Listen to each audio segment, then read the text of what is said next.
has been accused of watering down the ale. String him up! Good people, good people. Surely this is not an accusation that can stand. For why would I water the ale down in such a day where we have guilds, and guilds will allow us to be properly paid and properly produce good tasting ale, good sweet ale. Not like the water that we drink, not that which comes from the river, which no one really likes anyway. So we produce this, and I can produce it at just for a pence per a gallon of this ale. You're satisfied. And a pence, that is not much. What do I have to benefit from this? More Money. ale to for Profit! Profit! She raises a good point. Less drunken brawls. Thus, with this ale, my grace, I do beseech you, please taste it and see in fact if it is something that you think has been watered. I will take judicial notice of this beverage. Perhaps there will be more later. It is sweet, it's true, but somewhat watery. However, it being a hot day, water is not amiss. And did not it rain profusely last week? It did in Perhaps fact rain. infesting your barrels with excessive water.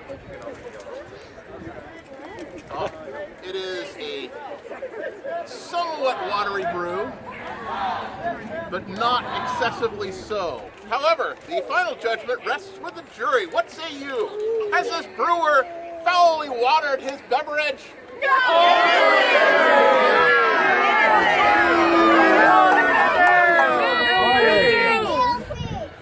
You may, I believe the not guilties have it. You may leave. Don't do it again. Next Okay, prisoner. this woman has been accused of breaking the curfew. I didn't break it. It's right here. In the Middle Ages, it was very common for towns to shut down around 8 o'clock at night. They would ring a bell at 8 o'clock. People were supposed to cover their fires or put them out. You would cover your fire with this device called a curfew, from the French for couvre-feu, to cover fire. The reason for this is actually a safety precaution. So most buildings in the Middle Ages were built of timber or wattle and daub.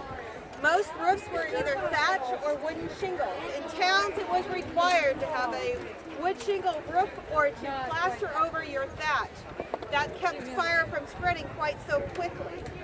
But another way to prevent fire, you rake your coals into the center of the fireplace. Put this over it. The air holes will let the air in, but the fired clay will keep the sparks from setting your house on fire. So if at 8 o'clock when the bell rang, you raked your coals, you set this on top, and then you went to bed. Now, 8 o'clock sounds early to us, but the night watchman would start at 8 in the evening and finish up at 4 in the morning when the bell rang for the first service of church.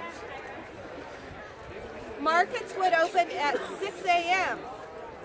Foreign traders were allowed to trade starting at 8 a.m., therefore giving the locals the advantage. At 3 p.m., shops would close up, and at 8 o'clock, you'd be worn out, bored to tears, and ready for bed. So, I did not break curfew. This is the curfew. You can see that it's intact and will serve to keep your fire safe. Innocent! Innocent! I know this good wife. Her reputation precedes her. She must be innocent. Well, let's take notice of a few things, jurors. Note that she resides in the main house where she's surrounded by numerous books.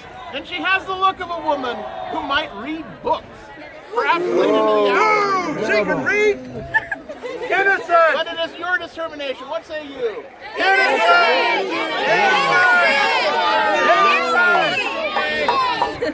You may leave a free woman.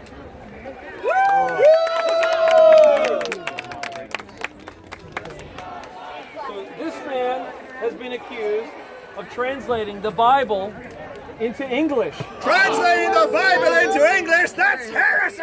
Heresy!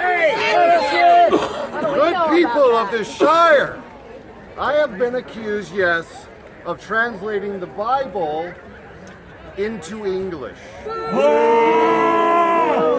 But that would make another way to read the Bible. You're still reading the Bible. She speaks the truth. You can understand it. My good mentor, John Wycliffe, translated the Bible into English before I did. Heresy! Latin is a great language, but the English people should be allowed to understand the Word of God in its own language. Moses learned the Bible in his language, and God spoke to his people in the language that they understood, so it should only be true that we have it in our own language. In this time, French is the language of the law, and Latin is the language of the church. But I say to you that we could have English in our Bibles so that we understand the Word of God. Heretic! You bring damnation upon us all! His compassion! Speak not to these men that yell against me. Now know that my friend John Wycliffe, he passed away just a few years ago. And the church then dug up his body, cut it into pieces, and burned it at the stake, just to show the people that they should not translate the Bible, that it is a punishable crime. But I call upon you, you people of my shire, to find me innocent, for I am here for you, and I am here for the Word of God to be translated to English.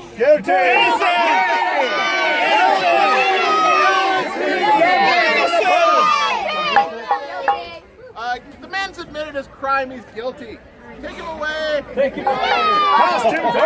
Then burn him. Then bury him again. And just to be sure, burn him again.